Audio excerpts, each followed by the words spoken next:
What if the trial you're praying for God to remove is actually the thing he's using to make you whole? James opened his entire letter with a command that seems impossible. And if you misunderstand it, you misunderstand the whole book. Sorta Mic Collective. Sorta Mic Collective. If this deep dive is shaping you, stick around. This is the kind of formation we build in here. Now let's dive into James. I'll be in chapter 1, specifically verses 2 through 4. And they read, "Count it all joy, my brothers, when you meet trials of various kinds. For you know that the testing of your faith produces steadfastness. And let steadfastness have its full effect, that you may be perfect and complete, lacking in nothing." Now, most people, when they read these verses, they look at them as motivation. But James isn't giving you a slogan. He's giving you a theology of formation. This passage becomes the doorway to the entire book. And if you misunderstand this, you misunderstand James. And so today I want to walk through the purpose of the book, the historical and cultural context, why James begins with trials, and the Greek that he uses in these few verses. And I promise I won't bog you down with all the technical stuff and all the nuances, but I just want to point out a few things about the words he uses, because he does it on purpose, because it enhances and emphasizes the message he's trying to get across. And again, we'll look at how this passage becomes the thesis for the entire letter. And lastly, how it confronts the cultural lies that are shaping us. But before we can get into the Greek or the theology, we need to step into their world. That is the audience that James is writing to. And in the first verse of the same chapter, he says, to the 12 tribes in dispersion. And that one line carries an entire world of pain, because these believers were scattered by persecution. If you read Acts chapter 8, they were displaced from their homes. They were economically oppressed, living as minorities in pagan cities. They were cut off from the Jerusalem church. They were under pressure socially, politically, spiritually. And so they weren't dealing with a hypothetical suffering, but they were living in the consequence and the fallout of following Jesus. And so James is not writing to comfortable Christians. He's writing to Christians who are bleeding. So this is why James begins the way he does. He doesn't start with comfort, but he starts with perspective, because how you interpret your trial determines how you walk through it. And that leads us straight into the purpose of the entire book, because James writes with one goal in mind, and that's to form integrated believers who live out what they say they believe. And what I mean by integrated is this: your faith and your life are aligned. Your words and your works, they match. You're not pulled apart by pressure, but you're held together by conviction. And maturity in scripture is never abstract. It means being shaped into the image of Christ. James is calling you into a life where Christ's character is formed in you, not for your glory, but for God's. And the opposite of integrated is what James called in verse 5 of the same chapter, double-minded, fractured, unstable, disintegrated by trials. He writes to expose double-mindedness, to call Christians to integrity, to teach wisdom in a hostile world, to show that trials are not obstacles to maturity, they're the pathway to it. James is a book about spiritual integrity under pressure. And in the specific verses we covering, again, that's why they're the thesis for the entire letter. And so now that we see what James is doing, let's look at how he does it, word by word. James begins by saying, count it all joy. And that Greek word is hegesiste. And it means to account or to consider, even more so, to make a deliberate judgment. And so this is not an emotional reaction, feel happy when you have problems. But this is a deliberate mental choice to look at or view a situation in a specific way. And I want to begin with showing that he uses the aorist tense, which is emphasizing that this is, again, a decisive act. This is not something ongoing. It's not something gradual. James isn't saying try to consider, but what he's emphasizing in that tense is make a settled conclusion. As soon as the trial come, make up your mind, make the decision on how you will stand, how you will view this trial. Then he also uses the middle voice, which means you're acting upon yourself. And this is the part that most people miss. James is commanding you to take leadership over your own mind, your own thoughts as these trials come upon you, these various trials, to bring yourself deliberately, decisively to a conclusion about them. And here's the key. James isn't telling you to feel joy. He's telling you to lead your mind towards truth. So the force of the Greek is lead yourself to this conclusion. This trial is not destroying me. God is forming me. And aside from the aorist middle, it's in the imperative. And that's vital because it's showing that James isn't suggesting this is a good way to think or that some people might find it helpful to think this way. He's instructing, or more bluntly, commanding his audience to decide regarding how they will view their circumstance. So James began with a command, again, about perspective. But then he moves to the reality of trials when he says, when you fall into various trials, not if. And so the Greek word there is peirasmos, which means trials or tests or pressure.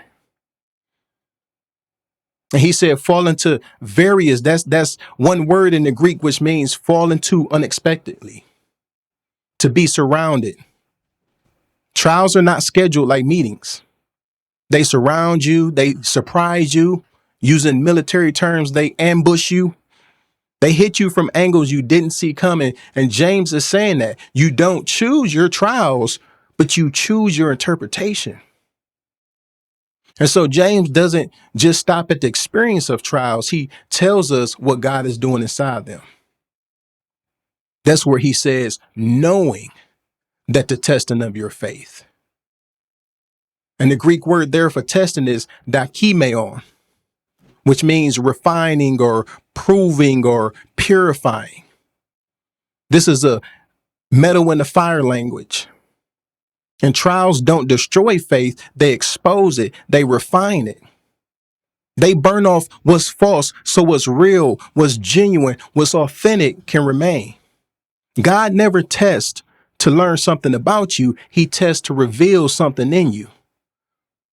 That reminds me of Deuteronomy chapter 8, verses 1 through 3, where Israel is on the edge of the promised land. And Moses is reminding them why God led them through the wilderness for 40 years. The wilderness was not punishment. It was not abandonment. It wasn't failure. It was formation. God used the wilderness to humble them, to reveal what was in their hearts, to test whether they would trust his word, to teach them dependence upon him, to strip away false security, to show them that life comes from obedience and not circumstances. This is where the line comes from when he says, man does not live by bread alone, but every word that proceeds from the mouth of the Lord. The same verse Jesus quotes in his own wilderness testing. It's the same principle. Testing reveals, testing refines, testing forms. It exposes the heart. It teaches dependence. It produces wholeness. Think of the ancient silversmith that didn't put silver into the crucible to punish it. He puts it there because he knows the value. And as the heat rises, the dross, the impurities, the junk, all the stuff that makes the metal brittle rises to the surface. And he skims it off over and over and over.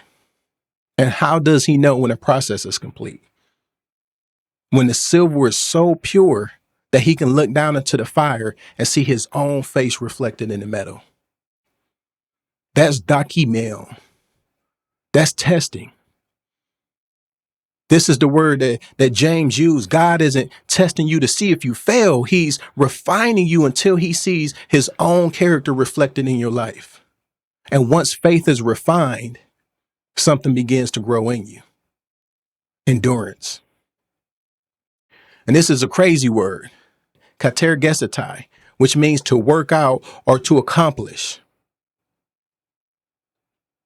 And the word he uses for endurance is hupomone, which means endurance or steadfastness, or this is even more important, the ability to remain under pressure. This is not passive patience. This is a spiritual muscle. Pressure doesn't weaken you, it strengthens you. Endurance is a spiritual muscle that only grows under resistance. But endurance isn't the end goal. It's the process that leads to something deeper. And that's where James tells us, let endurance have its perfect work. And the Greek word that he used for perfect there is teleon, which means mature or complete. Let here is a permissive command. Let. He's implying that we have the power to interrupt the process. We know that our knee-jerk reaction when we face a trial or affliction is to immediately try to get out of it. But James here is saying, no, let it do its work. Don't interrupt the process. Trials are not random. They're divinely appointed tools in the hands of a sovereign God. And when you don't interrupt the process, this is what God forms in you. A person that is perfect and complete and lacking nothing. And he uses the same root word, teleos, which means go. Here he uses teleoi, which means mature. And the other Greek word he uses here for lacking nothing means whole or integrated, not fragmented. In the New Testament, maturity always been towards one goal, Christ likeness. God makes you whole so he can make you look like his son. That's powerful. That's grace. This is the opposite of the modern world. Culture fragments you. Trials integrate you. God uses pressure to make you whole. This is the divine appointment of trials. God uses pressure to produce wholeness, maturity. This is the formation that James is after. This is the formation that God is doing in you. And wholeness isn't just for your good, it's for his glory. And now that we've seen what James is saying about the Greek, let's zoom out a little bit and see why this passage sits at the front of the letter and why it becomes the thesis for the entire book. And for the sake of time, I won't go through every chapter, but I go through the first two to show you how this passage unlocks the letter and why it's so vital. And if you go on to verses 5-8 in the same chapter, he deals with wisdom and double-mindedness. And so why do we need wisdom? And how does that relate to this passage? Because trials expose our instability. The double-minded man is one who refuses to interpret trials through God's purpose. That's powerful. In verses 9-11, when he deals with wealth and poverty, it's not random. He's showing that trials reveal what you trust.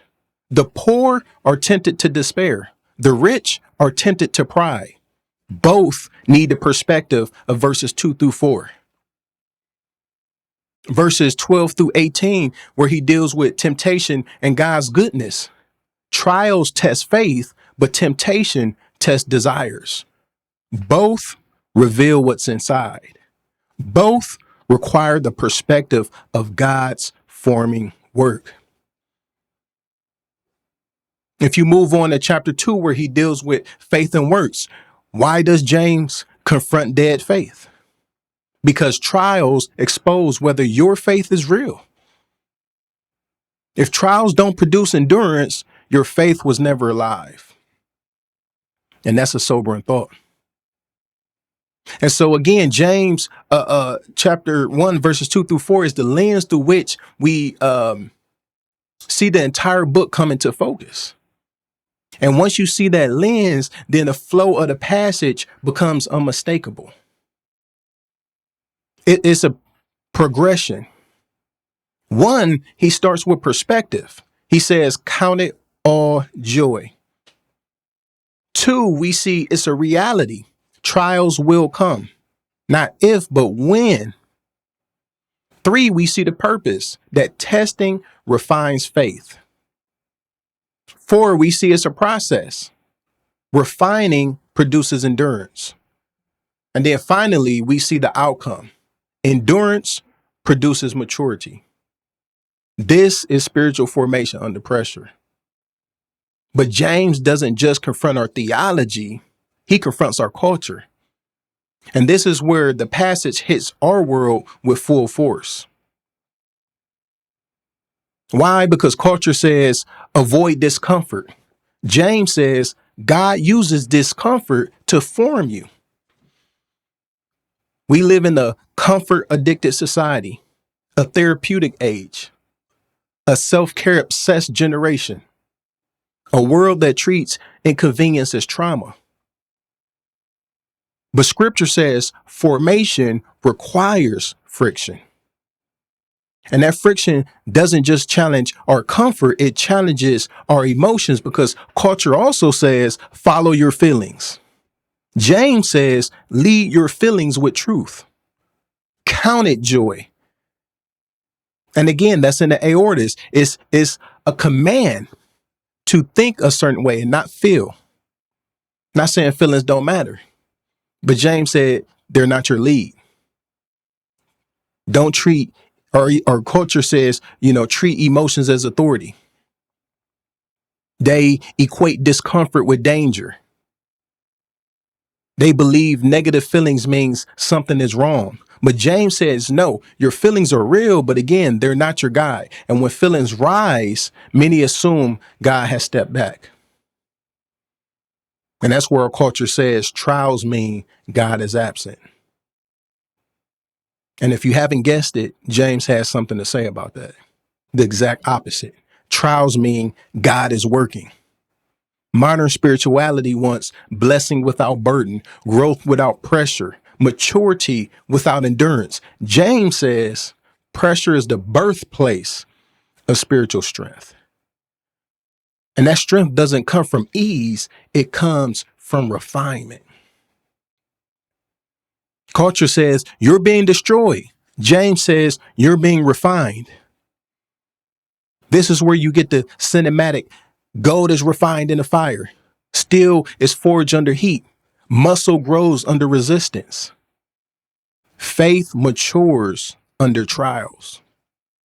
And when God refines you, he's not just shaping your image, he's forming your character.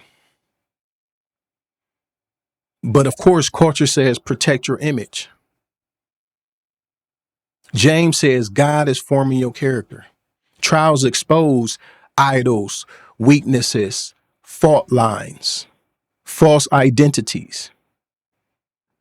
But exposure is mercy, not punishment.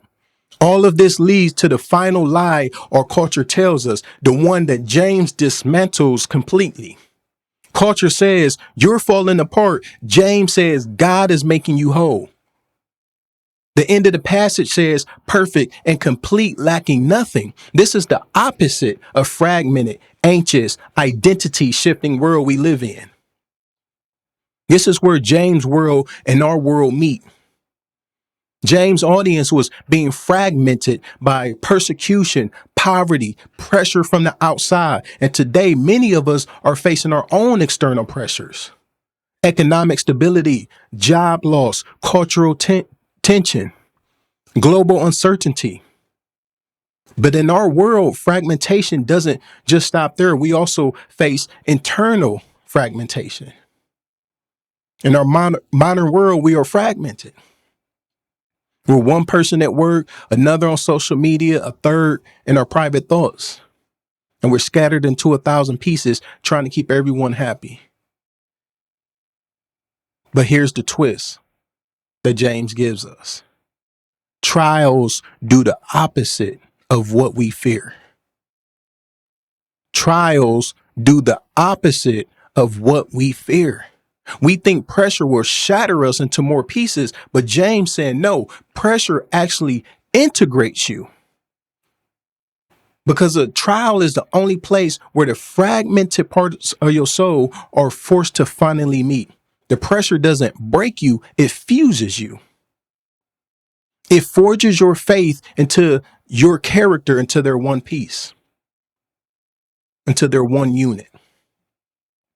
God uses the heat of crisis to make you one solid piece. When you walk out of the fire, you aren't just better, you're Roy, which means whole, mature, complete. You don't have to fake it anymore. You don't have to hide the cracks. You're integrated, unified, lacking nothing. And that brings us to the close. If you've been following the short series, this long form is the foundation underneath it all. And again, James isn't giving you a motivational quote. He's giving you the blueprint for a spiritual formation in a world that wants to deform you, to fragment you. So when the pressure hits, when the trials surround you, when the weight feels like too much, remember the Greek, remember the command, remember the middle voice. Lead yourself to this conclusion. God is not breaking me. He's building me, because the one forming you is shaping you into the likeness of his son. And when he's finished, you will lack nothing. Grace and peace.